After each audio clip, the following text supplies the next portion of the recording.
¿Qué tal amigos? ¿Cómo están? El día de hoy es jueves o como muchos dicen, viernes chiquito. Yo no termino de entender ese término, pero qué padre.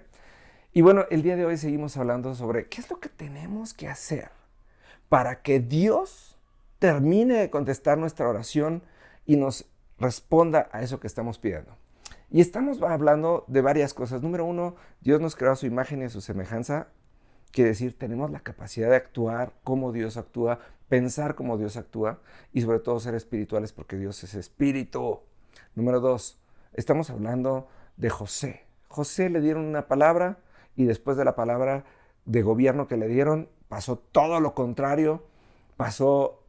Le quitaron su capa de colores, lo mandaron de esclavo, pero se enfocó en la palabra y no en la situación y empezó a gobernar. Desde casa de Potifar, luego en la cárcel, que es de lo que vamos a hablar ahorita. Número 3, estamos hablando de que la palabra nos dice que seremos llenos de poder cuando el Espíritu esté sobre nosotros, quiere decir cuando sea nuestra autoridad o cuando nos comportemos de manera espiritual. Y número 4, estamos hablando que nosotros somos aquellos que transformamos nuestro ambiente y no nuestro ambiente el que tiene que cambiar para que nosotros expresemos la naturaleza de Dios. Por tanto, imagínense nada más. José, de ser el consentido pasa a ser el esclavo. Y de ser esclavo pasa a ser el prisionero. Y podría ser la víctima porque viene corriendo de una situación de injusticias. ¿Sabe que es bien chistoso? Porque estaba hablando el otro día con un psicólogo y me decía, pues la víctima es el único papel que nosotros nos decidimos adjudicar todo el tiempo. ¡Poh! José pudo haberse hecho la víctima de sus hermanos, pudo haberse hecho la víctima de Potifar, pudo haberse hecho la víctima de la esposa de Potifar, pudo haberse hecho la víctima de su carcelero y sin embargo dijo, a mí me mandaron a gobernar.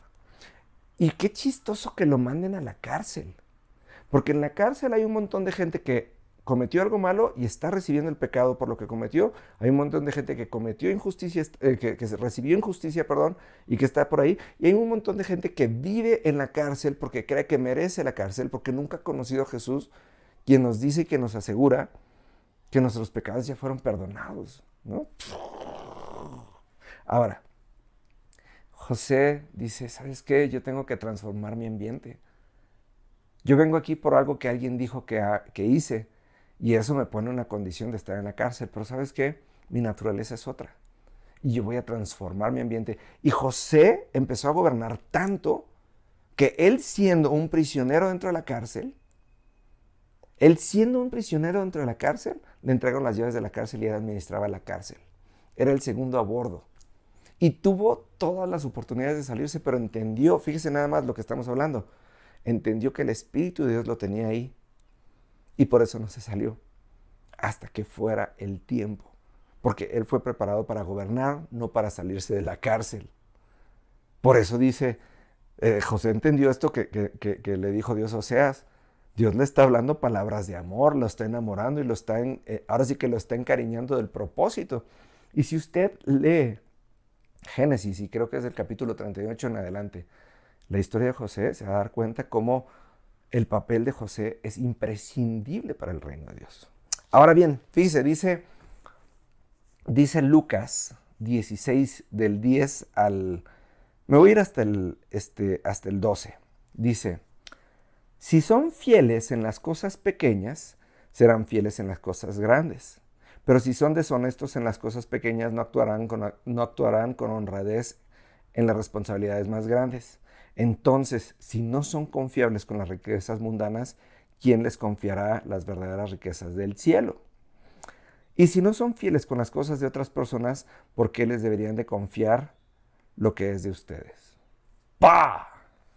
Está diciendo, José, te vamos a poner a gobernar, pero tienes que ser fiel a la promesa y no a las circunstancias.